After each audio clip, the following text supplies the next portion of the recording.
ringer because I'm excited about today's episode. I think it's episode 15? Episode 16. The Sweet 16 episode. No, there's no way we're at Sweet 16 already. Yeah, I think so. What? Yeah, I think so because the last episode was. Are you sure about that? Yeah, bro. Like as, now I gotta as John double. Cena once said. I gotta Are double, you sure about that? I gotta double check now. Gotta double back. We on are it. so professional, ladies and gentlemen. This is the epitome of professionalism on a podcast. The epitome. Yeah, it's episode. Yeah, because. Oh no, I stand corrected. Episode 15, not 16. Episode 14 was part 2 of social media influences. As you know, I did part 1 to that series with Tyler, which is here today. For all you YouTube viewers out there, he is back in the flesh. Let's go! Let's go! But yeah, episode 13 I did with Tyler, part 1 of that social media influence. It's still getting traction. A lot of traction is on that one, so I don't know why. keep downloading that episode. So episode 13. Episode 14 was last week with TiVo, and he gave a little bit of his insight, being that he's more active on the social media. He's an up-and-coming social media influencer / motivational speaker, etc., etc. So check those episodes out, as well as all the other ones. Episode 10 was evangelism. That was a fun one. Episode 9, discipleship with leadership with Caleb. That one's getting traction too. I'm looking at my analytics here. Sorry, guys. And then we had analytics. And then we had the power of and significance of the Holy Spirit, episode 7. So good. And that was with Marco and Navik. Love you too. And it's such an honor and pleasure to have Navik as a being that she's a woman and we had her voice on here. Dude, can we address that real quick? Yeah. Ladies, okay. I'm sorry.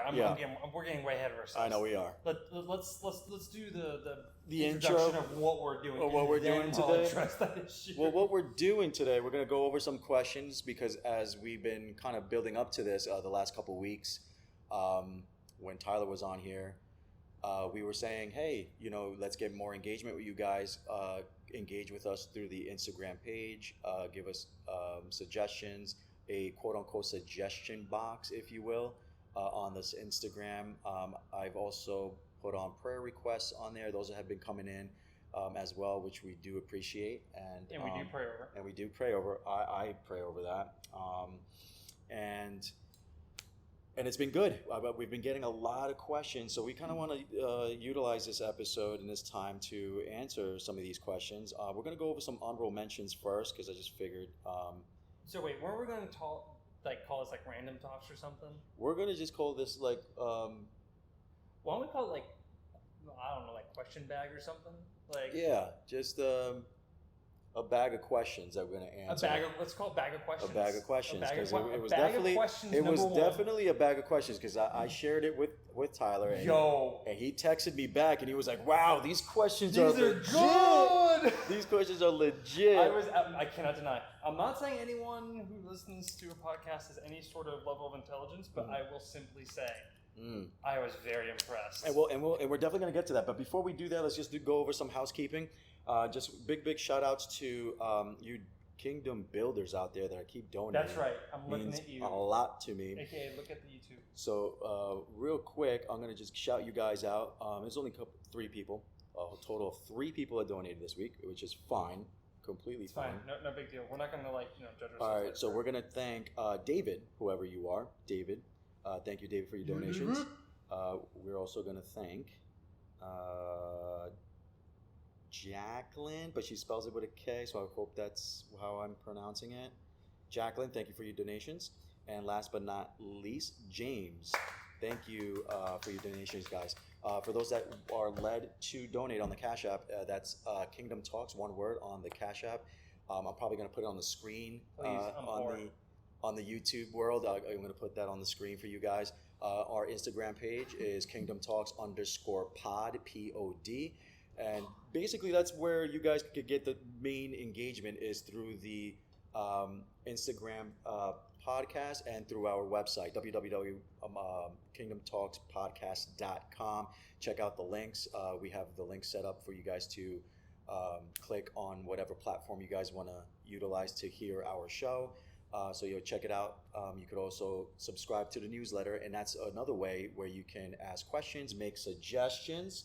As Tyler alluded earlier, that there was a suggestion that there should be a all-female panel here on this couch. And I'm not against it. What I am going to say, we are actually for it. Now, this is where I'm going to come in. I'm cutting you off. This is where I'm coming in and saying, y'all are complaining about it. Well, none of you stepping up and coming on. Mm-hmm. I'm not trying to call you out, but I'm calling you out. Yeah. So if you... We have been nothing but supportive of women and everything else. Yeah, for sure. Like, listen, if you have a subject and you have like a panel of women, it's not going to be, oh, are you ready? It's going to be, hey, when are you available? Right, exactly. So, ladies, I'm looking at you if you're viewing on YouTube, if you're listening on Spotify and Apple. Ladies, if you really felt led to share a thought, share something that's stirring in your spirit, in your heart, and you feel that it's good contact to be had on this show, please email me, reach out to the podcast on Instagram, and we'll take your information. We'll have a FaceTime with you. We'll go through the quote unquote vetting process, but we just like to have a conversation with you and just kind of give you the opportunity behind the scenes to go over some of the things that you guys want to talk about, and we'll make it happen. We'll make it happen for sure. And that's pretty much it. But before we get to the episode, anything going on with you personally? No? You don't want to share? Would you like to share anything? How was your weekend, bro? How was your fantasy football? How'd you do? I'm winning fantasy football, I see that, bro. I am winning. I see that. I am winning, and y'all doubted me. I know. I had haters all around. Dude. Not gonna lie. But I had some of it's luck. Not gonna lie. Some of it's absolute luck. I had a pretty good week. Yeah. My fantasy football league is doing. My social league. Yeah, it was doing well. I got a win this weekend, so that was always good. Who'd I play? Ooh, I don't know, because I'm in 2 leagues. I know I played TiVo last week in the... Check it out. I have the stats right here, ladies and gentlemen. Yeah, so shout out to everybody who does the football fantasy league, because I know it gets a little bit nerve-wracking, and especially when you get so emotionally invested in this stupid thing. First, a guy named Evan. I don't even know who that is. Yeah, I don't know who Evan is, but I beat him. Oh no, he's beating me actually. And do I have anybody? Oh, that's right. Oh, I'm looking at it. He's beating you by a full 10 points. Yeah. I'm sorry, you lost this week. Yeah. And then, when ESPN says 0% chance, yeah, it's bad. And then my other league, that's the league I'm winning. I'm winning on that league. I'm whopping them. Because I have Matt Ryan start this week. Oh, you lucky dog! And he played the Dolphins, who are struggling this season. Struggling? They're just stinking it up. Bro, Matt Ryan threw for 336 yards, 2 touchdowns, and an interception. Got me 17 and a half points. Most of the women who listen to this podcast have already checked out. I know, right? I'm just saying. All right, they've already checked out. So we're talking about sports. We're gonna really quickly.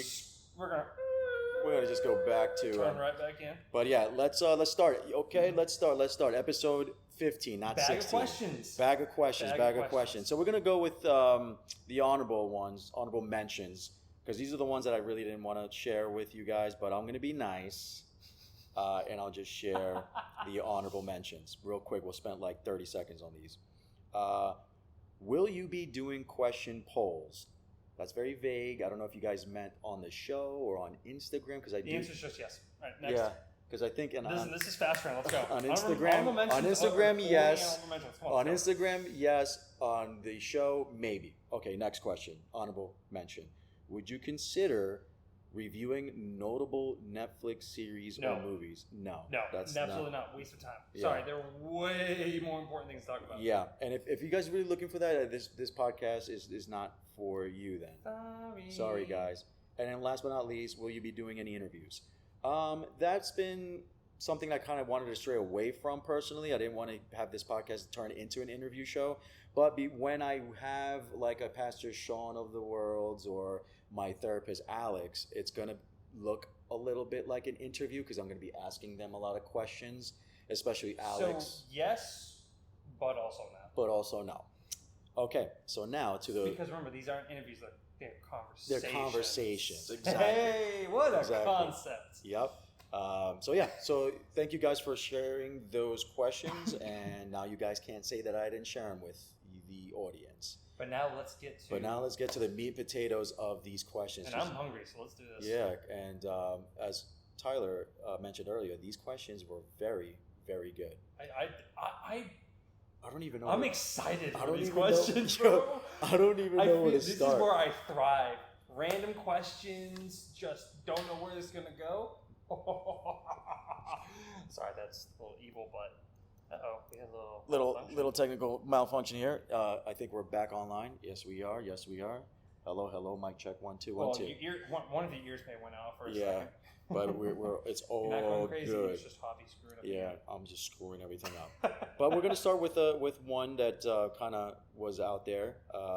Why is it so important to fast, and how often do you do it? You want to take that one, and then I'll piggyback off of it. So fasting. Jesus himself said it's not. He didn't say if you fast. He says when you fast. Right? Very popular thing that people gravitate to when they say, "Hey, we're talking about fasting and all this other stuff." Now, I'm the type of person where I like bringing in a different perspective. I like figuring some new things out. And there's a lot of things that in the Bible, there were rules that the Israelites and even the New Testament people had to follow because they didn't know any better, right? Like technology and our understanding of the world had not evolved to certain points that we knew certain things or whatever. Fasting is not just good for the soul. It's not just good for your faith, which it is. We'll come back to that in a second. It's actually also very good for your physical well-being, because when you fast, you let your body get rid of the toxins that really you've been building up inside your own body. Right. But it's also reflective of what you do when you actually fast. Is when you are fasting and you're giving up food, whether it's the Daniel fast or YouTube or whatever, you're demonstrating that you want to realign your focus back in with what God wants you to focus on. Facts. And how do I put it? Basically, it just demonstrates your desire for God. And how often? Honestly, that's something that you yourself need to pray on. Mm-hmm. Actually, I started fasting today. Nice. And that's because a simple conversation happened this weekend, and I was just like, we should fast.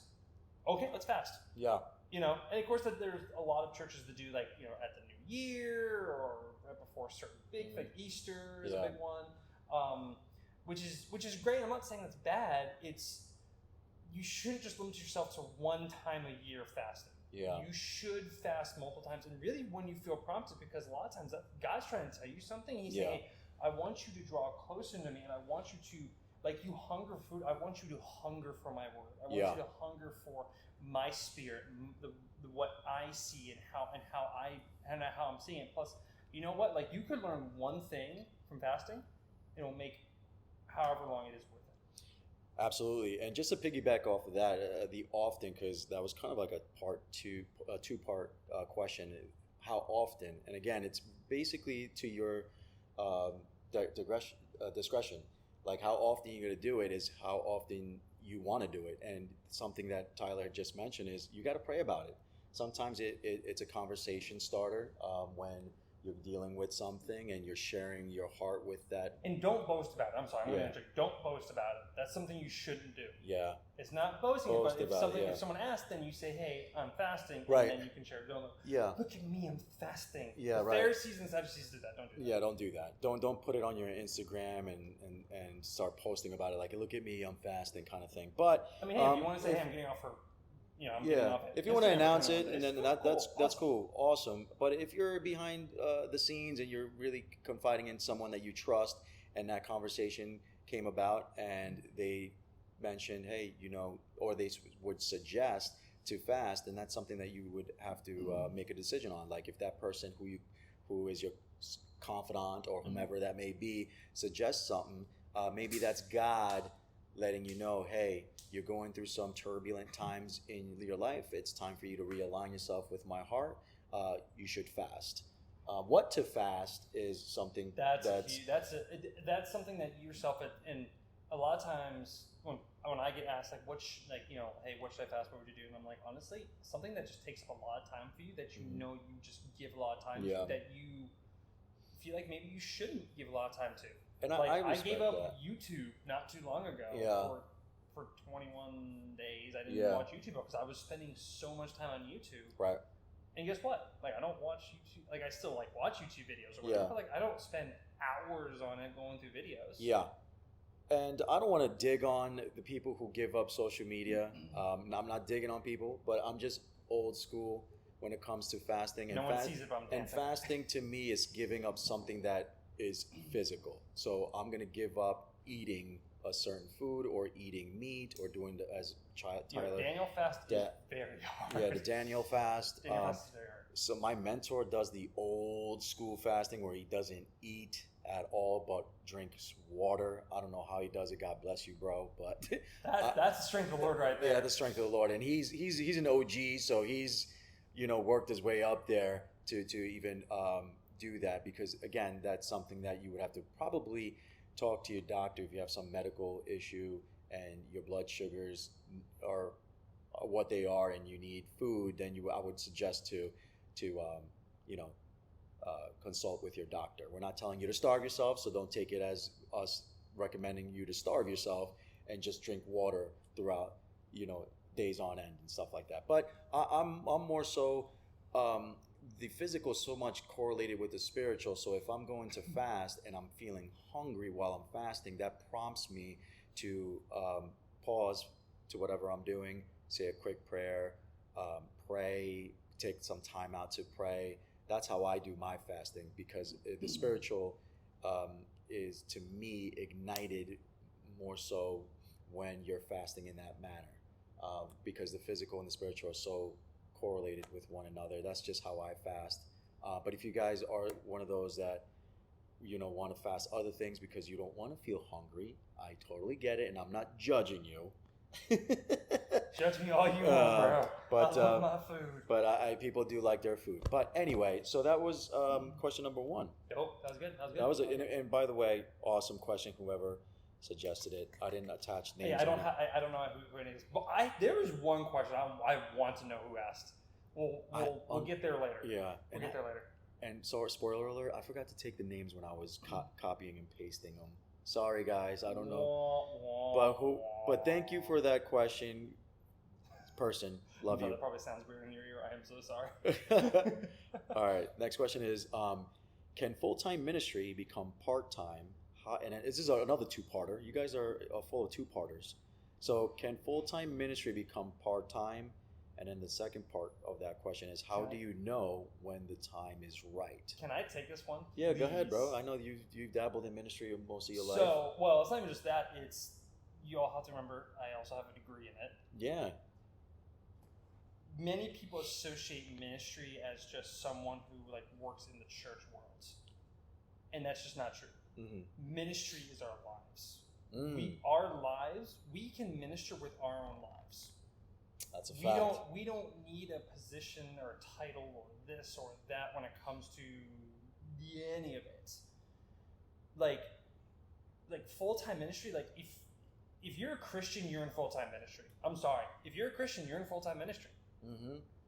There should be no reason why you wouldn't be full-time. Because I know what they're trying to ask, and I'm going to address that side of it. But I also want people to change their perspective on it, because there are plenty of other ministry-based careers. I have a guy who lives in my neighborhood that helps run Fellowship of Christian Athletes, FCA. Mm-hmm. That really his entire job is to go into schools, go to sports teams, and spread the gospel. Yeah. And he does. Every time I see him, he's like, "Yo, dude, I went to this one school. 5 students gave their life to Christ." And I'm like, nice. It's you don't need yes, a church is great. Don't. I'm never gonna knock that. All you know, I believe in the church and I believe in the mission of the church. We believe in you. But there's still more than just that out there. Yeah. Right. So ministry is full time. Especially when you're truly called. It never goes away. It never goes away. It never goes away, because it is a true calling, because God has called you to it. Yeah.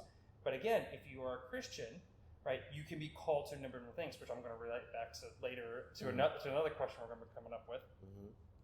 Hold on, someone else put it a different way. I actually asked someone to put their mind to it, and this is how they said. And pretty much the exact same thing, I think. No such thing as part-time ministry. Your life is a living ministry. You may not get paid to be part of a ministry, but you still minister to people every day, which is your ministry that God called you to. Yeah, that's... Because I speak way too much, and I have to work on that. But when okay, but also to address the other side real quick. Yes and no. But again, relating back to ministry is not about a position, it's not about a title, it's not about being in the church or whatever. It's like, can it be part-time? Yes, but no. Right. Part-time, if you want to do part-time work in the church, yeah, listen, I did it too. I was going to school, working jobs inside the church, outside the church, all at the same time. Yeah.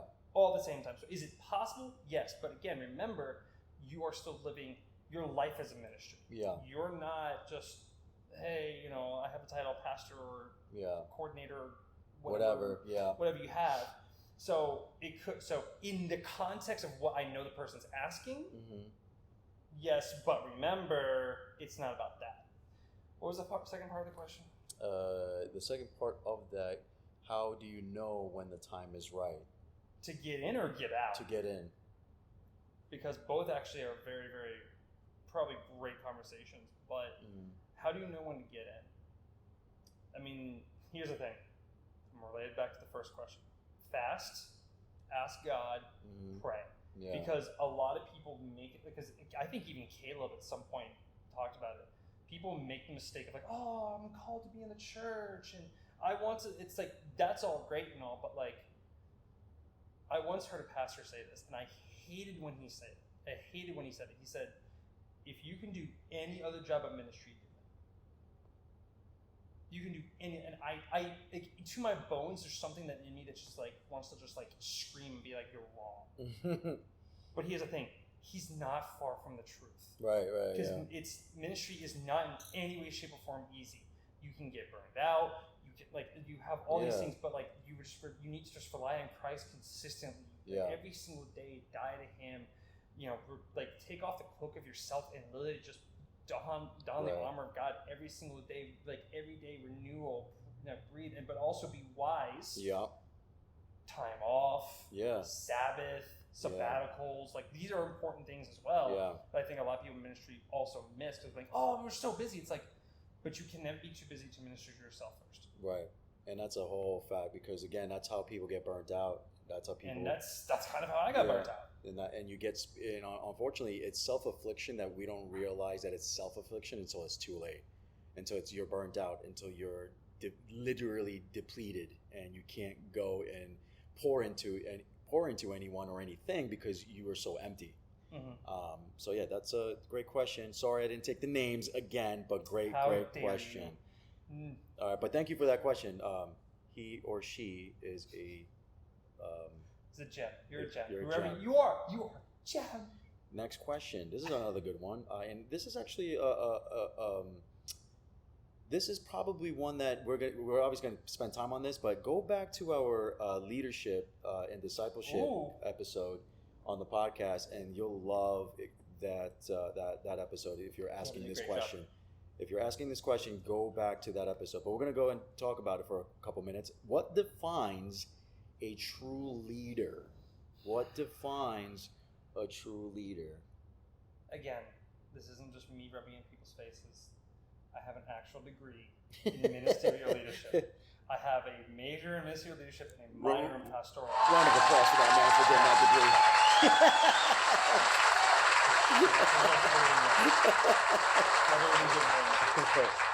Are you done? I'm done. I'm done. Okay. I'm done. Better be done. Anywhoozin, it's funny because like I remember I was actually talking with somebody the other day about this. We had like homerooms and chapels and like everything we were learning in school was about leadership this, leadership that, leadership this, leadership that. What is a good leader? I mean, I'm not trying to be cliche, but it's a servant. A leader is a servant. the man of God, Christ, came here to serve. He led us. Servant. He still leads us every day when we go to him. We're like, hey, I don't know where to go. He still leads us. Is a servant. Now, I kind of know where they're going with this when it encapsulates not just culture, but leadership styles. What does a real leader look like? A lot of times people attribute leaders to being like the head of the church. Right. Or the head of something. Like the head of something. But here's the thing. I'm going to be straight up honest. Some of the best leaders I've ever known are the people you will never see in front of anybody. Right. Ever. Because they typically get out of the way. They get out of the way. But more importantly, they're not looking to be in front. Right. That is the main thing, is they're not looking to be in front because they are looking to put other people in front. That is what a true leader is. I mean, in my book, a true leader is one that builds other leaders. If you're out here building life is not a marathon. Life is a relay race. Yeah, absolutely. You have to hand the baton off. Yeah, because at the end of the day, this life that we call the life that we are led to live according to how God sees it. It's about legacy, because it's bigger than just us. It's bigger than us, really. It's more about the sphere that we're around and the people who we're doing life with. And if I'm gonna minister to someone or a group of people, and I'm gonna be the best leader that I could possibly be, I'm always gonna posture my heart, myself, to say, hey God, less of me and more of you when I'm dealing with these individuals or individual. Because you could be a leader to one certain person. It doesn't have to necessarily be this huge platform. It doesn't have to necessarily be this huge movement of 300 people that you're leading. It could literally be a mentee. If you're a mentor and you want to be a good leader, it's definitely about leaving an imprint of God's heart, mind, spirit, and kindness. Which also leads us into another question that was asked. I'm sorry, I had to take the segue. Yeah, we're potting over here, bro. We're all about segues. But did you want to add anything else to that about leadership and leaders? I should say. You can read all the leadership books you want. Mm-hmm. Reality is, a lot of leadership styles and lessons are learned by failing. Yeah, I was just gonna say that you have to fail. You must. It is a requirement. There's actually a book I think there's a John Maxwell book too on leadership that talks about failing. The book I know, I actually suggested to Sean. I suggest to anyone out there. It's called Leading with a Limp. Basically, it's essentially saying, "Hey, fail forward." Like, basically, like, rely on your crutch, because you're gonna need people to help you stand up straight. Mm-hmm. It's an amazing book. It's an awesome book. Go get it. Please go get it. It's awesome. But you can read like I said, you can read all the books you want. Nice. You need to fail. You need to go out there. You just need to do it. You need to be in front of Lead people. with a limp, right? Lead with a limp. It's It's probably on Amazon, guys. So check it out. That's where I got mine. All right, so check it out. Lead with a Limp if you're interested in getting a book and you're looking to getting a new read on. It's a red cover with a guy leaning on a stick. Nice. And then just like Tyler mentioned and wanted to segue into it, how important is having a mentor? How important is having a mentor? Now, I could speak on that because I've had multiple mentors. I stayed with a mentor for many, many years, especially my formative Christian life, because I came into Christ later on in life. I was in my late 20s, and when I started taking my faith pretty serious and my relationship with Christ pretty serious, God kind of blessed me with my mentor, and he was my mentor for multiple years, and he helped me cultivate and nourish my relationship, not only with my community that I was doing life with, but with God. Because at the end of the day, it's how you cultivate and how you nourish your relationship with the one that hung on the cross for you. And my mentor was very instrumental in that area of my life. And not only did he lead well, but he led me to believe more in my prayer life, take my prayer life more seriously. He also kind of told me the ugly truths that I didn't want to hear. Just remember, like the ones that are around you that tell you some of the things that you don't want to hear, those are the people you want to do life with. Not surrounding yourself with a bunch of yes men and or women. So that was a sidebar. That one's for free for you guys. But yeah, having a mentor is such a great thing to have. I mean, I can't express it enough. If you don't have a mentor, find one. I mean, it sounds easier said than done, but honestly, if you're already involved in a church and you're getting plugged into a community, chances are, if you do it the right way, you'll find a mentor. Trust me. I didn't think I was gonna find one, and once I started doing this men's group at my old church I went to. Ask your pastor not to be the mentor, but to help find your mentor. Yeah, and you because a lot of times, first off, a lot of pastors are just very busy. They probably have a lot of people asking them to do it. Ask them, where can I find one? Because they probably already know a bunch of people who are like, ready to go. Yes, sir. So yeah, that's just my take on how important having a mentor is. That's my take on it. I don't know Tyler's take. I'm not even going to touch it. I think it was a great answer. All right, awesome. Let's move it. Listen, because we have questions. We got to move along. Moving right along. Okay, does quote unquote, and this was on quotations, does church, quote unquote for YouTube, does church have to be on Sundays? Woo! All right, here we go. Y'all ready for this rant? Just kidding. I'm not going to go on a rant. Does it have to be on Sundays? No. There are church services that happen every day of the week. You just have to find them. Now, the popular time to do church is on Sunday. 100%. Yeah, so the traditional way. Biblical way, I guess. But there are churches who meet like on Tuesdays, who meet on Wednesdays. But again, church. There are churches who don't actually consider themselves a church. Right. They do other things. So they meet on like a Tuesday or a Saturday or whatever. Like I know about a church that's fully a house church that they literally and shout out to house churches, by the way. Shout you guys out. I know a couple of you guys that are involved in house churches out in Fort Lauderdale, Miami, and up north, Central Florida. Shout you guys out. You guys are doing big things in the small platforms that you're utilizing. You guys are doing big things that not even churches, mega churches or big traditional churches are doing. So and that's what I'm going to say. So shout you guys out. House love you guys. Do nothing but get together and go, how can we give money this week? How can we serve somebody this week? Yes, and how can we help families? That's like building blocks for communities to thrive, and I love you guys for that. So shout you guys out. I just want to give you honor and kudos for all you house churches out there in South Florida and North Florida. That was just a little sidebar. Absolutely. So, do they have to be on Sunday? No. But they're usually encouraged on a day of rest. Yes. Because that's day of Sabbath. While you're resting, you get fed. Yes. Right? Because that's part of the Sabbath is to be spiritually fed. Well, I was going to say spiritually rejuvenated. There you go. That's the word I wanted to find. Yeah. Rejuvenation. Yeah. So the answer is no, it doesn't have to be. Typically it is, but it does not have to be. Awesome. Hope you like that answer, whoever asked that question. Some people are probably going to be mad at me, but I don't care. All right, moving right along. Is tattoos paganism or even a sin? Hold on. And as you guys see on we're on IG, hey, Javi, we're going to the bad place, bro. Yeah, we're all tatted up, so we're tatted. I guess we're going to hell.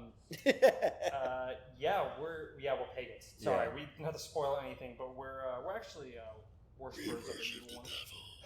I wasn't gonna say that now. We're so kidding. We're so dumb. Right. I love it. But yeah, the answer is no. And if people now, here's the thing: my family. And I would encourage you to get to your Bibles and start doing your research. And I don't want to go off on a 2-hour rant on that, but here's what I'll say about this, right? Yes, in the Bible it says don't have tattoos at some point, but you have to understand the context of is tattoos were meant to represent something more evil at the time. Right. And tattoos have a way of being a curse or a brand. It's symbolic in the biblical But a lot of times. times a brand is a good thing, because there were times in the ancient world that you would be branded by something, Right. and actually you were known to have that brand. It's like, whoa, like this person like is like a part of this big thing. Like, we don't mess with them type of thing. Right. So, but also marking our bodies, like, I think it's the way we do it. Like, every single one of my tattoos is backed up by scripture. I have say right here. I have an anchor on my back. I also have Ephesians 1:7 on my back. Right. Like, and yes, I know what that verse says, but whatever. Because people always like, you know the verse. But here's how I would say this as well. Here's how I would answer this. Just Google Sistine Chapel in Rome. Nothing but immaculate artworks, glorifying God. And honestly, if it's worshiping God, I don't see an issue with it. Right. My family, on the other hand, has a whole issue that it's a waste of money. It's this, it's that. Yeah. I'm like, my parents too. I'm praising God with it. What do you mean? Yeah, I'm not praising God with my tattoos, but that doesn't make me less of a Christian. And again, when it comes to a lot of things that are considered sinful or a sin, when it comes to tattoos and eating certain foods and having a beard or not having a beard, that's Old Testament stuff. That's old law. Which doesn't mean the Old Testament is outdated or anything. It's just we need the Old Testament to complete it in the New Testament. Yeah. It is important, but that doesn't mean that we have to follow every single law. And that's another episode for another time. So, I don't want to bore you so all. those things aren't applicable anymore because Jesus came, Jesus died, and we are redeemed. So, like I said, we'll talk about that. Yes, exactly. So, thank you again for asking that question. That's a good question because we're in 2021 and tattoos are a thing now. I know that corporate America is actually being more acceptable with tattoos because they're actually liking people with tattoos because it shows commitment. Yeah, whatever it is. But now in 2021 in corporate America, it's more lenient versus 40, 50 years ago. You couldn't even have a tattoo because you would not even be considered for the job. Now you can't find anyone in our generation that doesn't have one. Exactly, it's crazy. Anyway, moving right along. Should Christian kids / youth in their formative years be listening to secular music? And I know this is a parent. This has to be a parent asking this question. All right. So for you parents out there that are listening and haven't tuned us out yet. I have a little bit to speak about this. Me too. I do too. Because I'm a huge hip-hop head. So. Okay, yes. I helped raise my brother and sister. I don't care what any of my parents say. I helped raise them. When I was abandoned, when all the parents around get drunk, I got left with 8 to 9, 12 kids by myself as a 12-year-old. And I helped raise some of those kids. So I don't want to hear it. Dad. Oh my gosh. Papa Squatch. But anyways, my dad was in the radio for many, many years. So for me, doing a podcast kind of comes full circle. Some of you may remember from our first episode. But when I was growing up, he exposed me to a lot of different types of music. Yep. So it wasn't just all Metallica. It was Metallica, there was bluegrass, there was this, there was that. So now, fast forward to today, hey, what do you want to listen to? Throw something on. Yeah. I could care less what it is. Yeah, do I have my preferences? Yes. Yeah. But for me, I see a benefit to exposing kids to certain things a little, not to say earlier, but like having them be aware. Because I've seen plenty of people who've like come from very sheltered lives and they hear like one song that like it's like, oh, this is Satan's this is worshiping Satan. I'm like, that's a Christian rock band. What are you talking about? Right. Now, obviously, I'm not saying I came out perfect, but I definitely know that because of what my dad did and what he exposed me to earlier on, helped me with my appreciation later on in life with like not having to just listen to hip hop or listen to rock or just listen to classical or this or that or just Christian music. Right. I think there can be things learned from non-Christian music. I think that's true. Yeah. I think that's true. But I also think this is where a parent, now this is for the parents, I think this is where your this is your calling and responsibility shepherd the next generation. Yeah. Right? Because even Jesus says, "Go and make disciples." He didn't say how, but he said, "Go and make disciples." And raising a kid is one of those things that you're answering the Great Commission with. Yeah. But I think it is important to have your kids understand that there's more out there than just one way, one type of music and all this other stuff. Expose them to stuff early on. I'm not saying drop songs where they constantly curse out, but that's where you come in and parent, where you educate them. Hey, this is a song that doesn't have to be a direct reflection of who you are as an individual. Yeah. You do not need to be what this song says or do what this song says. Honestly, there's songs I listen to, I would never do half the things that are in that song. Yeah. There's some pretty ratchet songs out there. Very ratchet. Would I ever do them? No. Do I enjoy listening to the song? Yeah, it has a nice beat to it. Or whatever. And that's just us as young adults that would say that. And I think, and when I said that this was a question probably asked by a parent, I'm gonna take it at face value and say it was a parent asking that question. And so that parent asking, hey, should these kids in their formative years, and formative years can be anywhere from age when they can talk up until early teens. I think that's a huge block of years there that are your formative years, when you're learning to unravel your mind. Technically your formative years go until you're 20s. So the early on, when you guys say youth, formative years, right, in your youth, I look at youth, I'm thinking you're 7, 8, 9, 10, 11-year-old youth, right?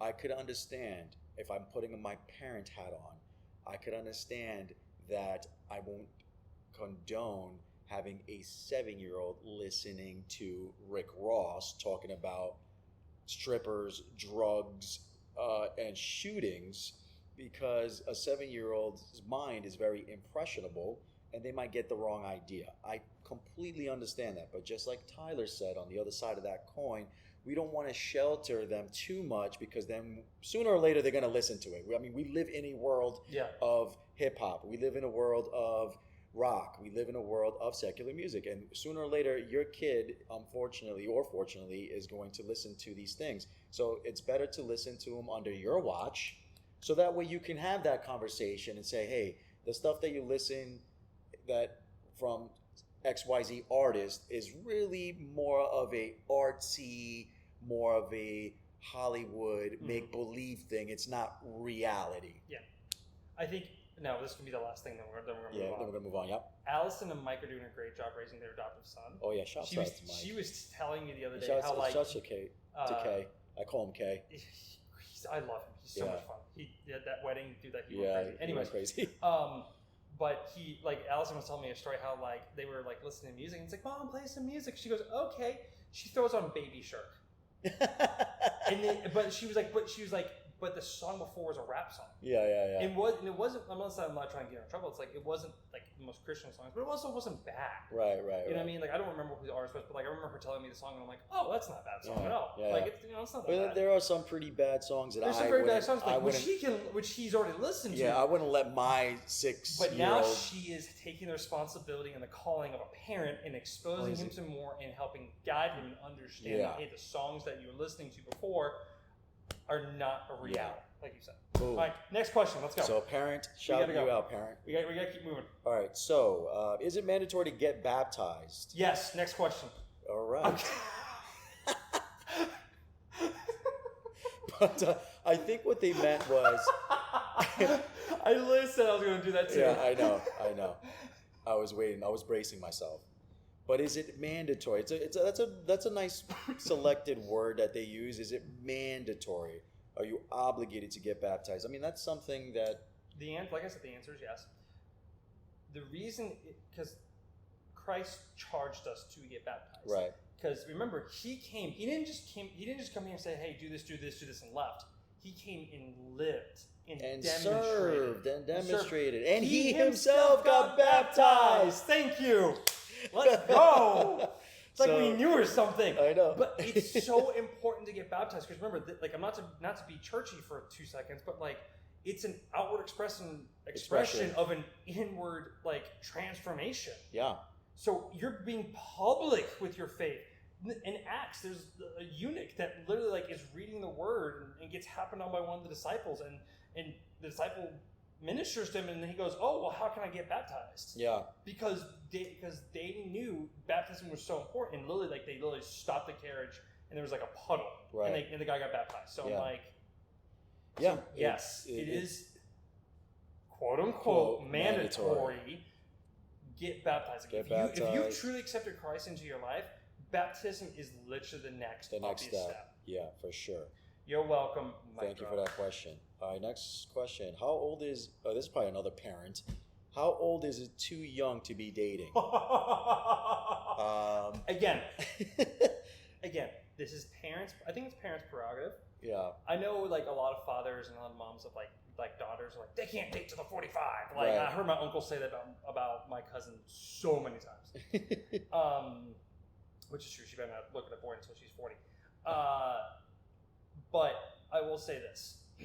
I remember when I was younger, when I kind of started liking girls and started getting into that, my parents are like, we need to have the sex talk before you do that. Yeah. And the reason I bring it up is because, like, yes, you have to have a certain understanding, but like, I mean, I had like a quote girlfriends, like here and there, like little cute. Oh my gosh, it's so cute. Like they like each other, whatever. Yeah. But like when you're talking about like serious dating, personally, I didn't really go on a date until I was like high school. Yeah. But I think that one's hard because it's like. It's also depending on like your upbringing, the walk of life that you guys come from, it's the like, family traditions you guys come from, and it's also a like, cultural thing too. Because some cultures don't date until they're a certain age. Like I had back in New York, my neighbors, not my neighbors, but they were close family friends of ours. They were Indian, and they were huge on, especially in their culture, about dating at certain ages and things of that nature, and whom to date, and they typically date within their demographic, just within their sphere, within their community. They don't really date outside of their culture. But yeah, it just all depends. Like you said, it all depends on your upbringing, the culture. And that's not to sidestep the actual answer. It's because honestly, like I can sit here and be like, oh, as a parent, I would do this. Yeah. Am I an actual parent yet? No. Right. But again, that goes back to the calling, and no, I don't think 11-year-olds should be like kissing and dating, and although it might look cute, like, oh look, they're kissing. That's his girl. Is it cool to like? It's like, oh man, go see your boyfriend, go hang out with your boyfriend, girlfriend. But like, then that comes where you need to parent, and say, do you really understand what this really means? Yeah, and we're not advocating for kids to start dating at an early age. No. But for the love of everything good and holy, no. I have a story for another time. I can only tell offline. Yeah, offline. I seen this 11-year-old kissing another 11-year-old. I'm not getting into it. Anyway, moving right along. Before we get in trouble. I think too late. Where am I? Lost my spot. How do you feel about the lack of churches doing deliverances for their flock? Okay. I want to know who asked this question. I wish I took the name. I want to know who asked this question. Whoever you are. You are a gem. You are a gem. You are a gem. You're a stud if you're a guy. And I have, okay, again, for me, it's all about context, and I want to get everything right because I don't want to like answer it incorrectly. Let me put it that way. Yeah. Now, are we talking deliverances like we're talking like revivals where like the lead pastor's running around with his jacket whipping people and they're falling over like, in the Lord name of God, I banish the Satan for like, I mean, like they're that casting whole thing, demons. Yeah, that whole thing. That was a huge reason why evangelicalism took off. A huge reason. Yeah. But a lot of people but there was a lot that, to be honest, it wasn't even that large of a group. It was still a good amount, but it wasn't like massive to the point where like, oh my gosh, this took over the world. That's obviously not true. Right. That being said, why they asked that question? Because they feel like there's a lack of that now. It's rare. It is rare for that particular. I mean, there's still churches who like every service, like at Anchor, Sean, every single service, like ask like, do you accept Christ and do you accept Jesus Christ your Lord and Savior? Yeah. Like that's still deliverance. Right. That is still deliverance, and churches still do that. I just don't think they do it in the way that I think this person may be asking. Asking, yeah. But it is still done. But I think there are times where certain churches are not as comfortable with doing that because they prefer the more one-on-one mentor mentee relation type of Christ, really stepping aside and letting the Spirit itself do all the work. Yeah, because I think in today's culture they find that stuff kind of creepy and weird now. Oh, 100%. But it's not, because what people find taboo is the norm, and I'm just going to say that. You're not wrong. Yeah, no, you're not I'm just wrong. going to say that. But that was a great question. That was a great question, and honestly, if I got that wrong, please let Javi know. Please. Because I really would love to actually dive into that at some point, because that is a fascinating subject. Deliverance is worth having a conversation. So if you guys want us to have an episode on that, let us know, man. I think they already let us know. The answer is yes. Yeah. Okay, so moving right along. We did the baptism. We did the dating. I lost my spot. Sorry again. Okay. Is there a difference in what version of the Christian Bible we should read, being that apps and things of that nature are so prevalent in our lives? Actually, that's good. Which Bible version do you use? I use the New King James. New. You use and KJV? Yeah. Okay. New King James, yeah. I personally use the NASB version of the Bible. Okay. And this is right up my alley. I love this. So there's really two different types of Bible, if you will. Okay. Well, I'm sorry. There's two. They're not types, but you have to see it's on a spectrum. Right. Because there's so many translations. But it's also the Bible is written in different languages. But it's also how you translate it. Right. Because it was in now, Hebrew, you were correct. and Greek. You were correct. You have Aramaic, Hebrew, Greek. So you had which, by the way, the ancient Greek is different than modern day Greek, obviously. Right. So you have to take that into account. And I think their alphabet was different too, right? Yes. There's letters that exist back then and things they did back then that don't exist here anymore. Right. Aramaic, and then of course the Bible's translated into Latin, and only educated people could read it and all this other stuff. But we're not getting into church history now. So the spectrum is what's known as word for word, or thought for thought, or another phrase for that one is phrase for phrase. Right.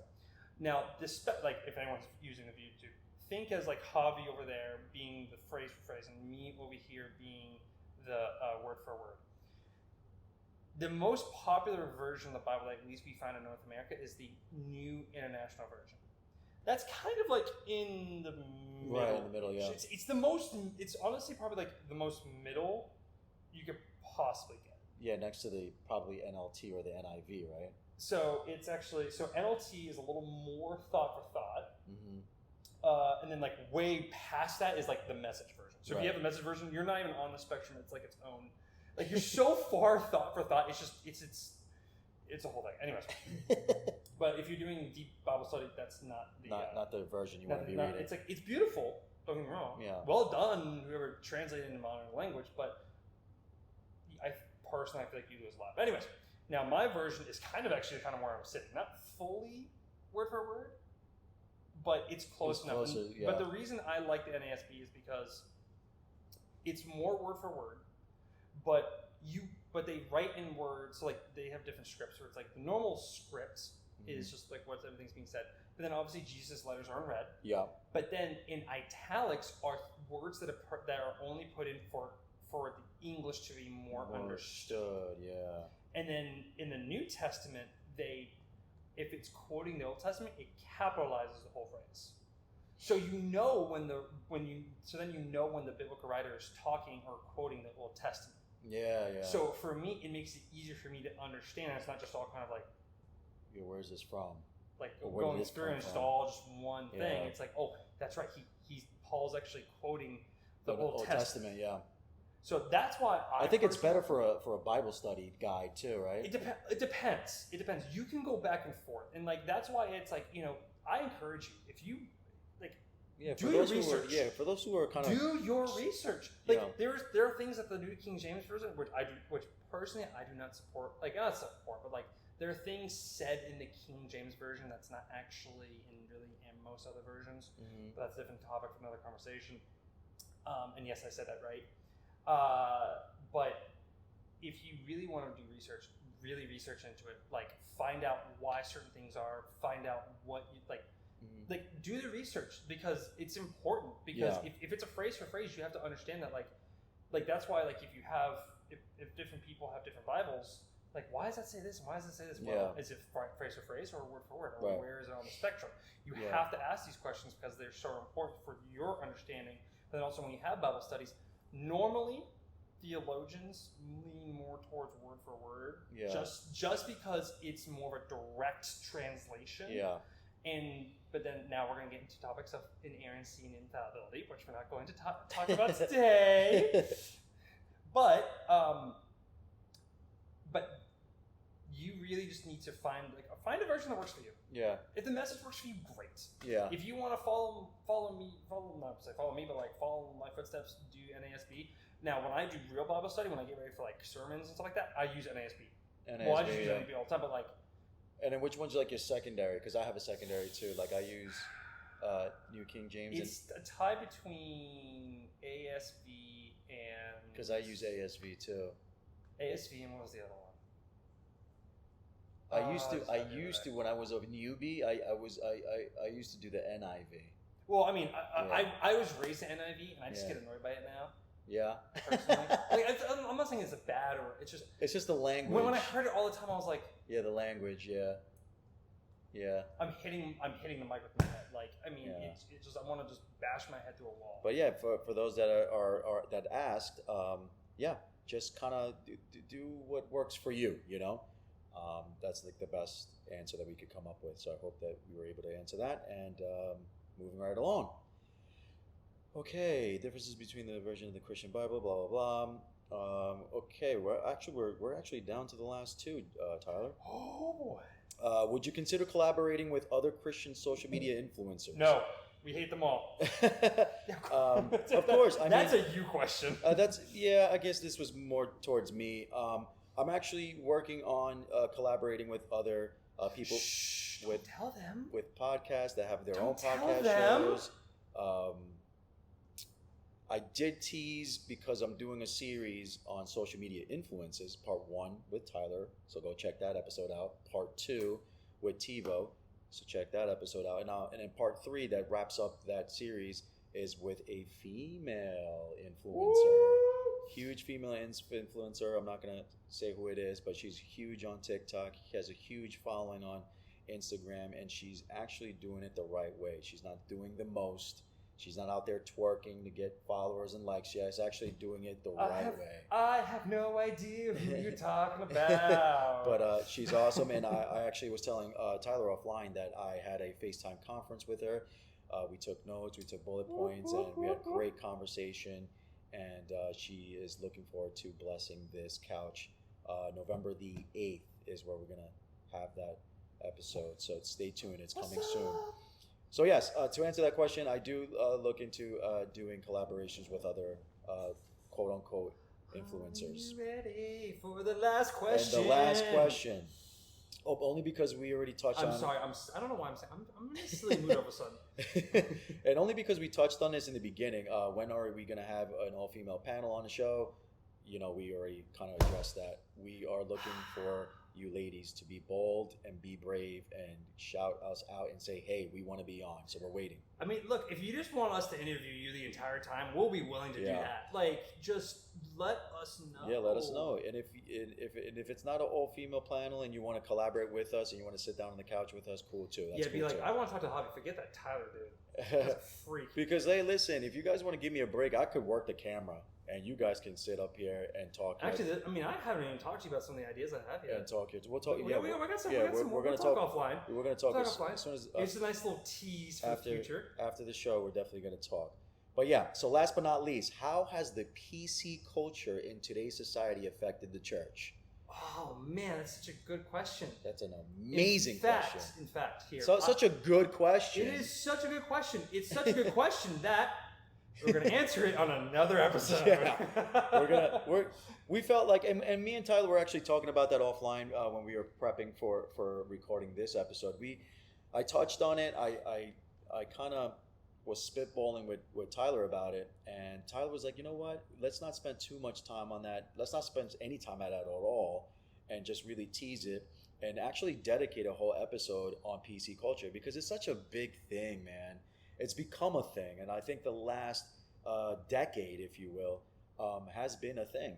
PC culture has definitely shifted and shaped our world, especially in our youth and in our younger generation, in our now generation. And it shifted conversations? Has it flipped narratives, especially in the news media, in corporate America, even in the church culture? Absolutely. 110%. I would like to have Tyler on that episode. No. So I think I'm gonna give Tyler that task to really tackle on that topic. And okay.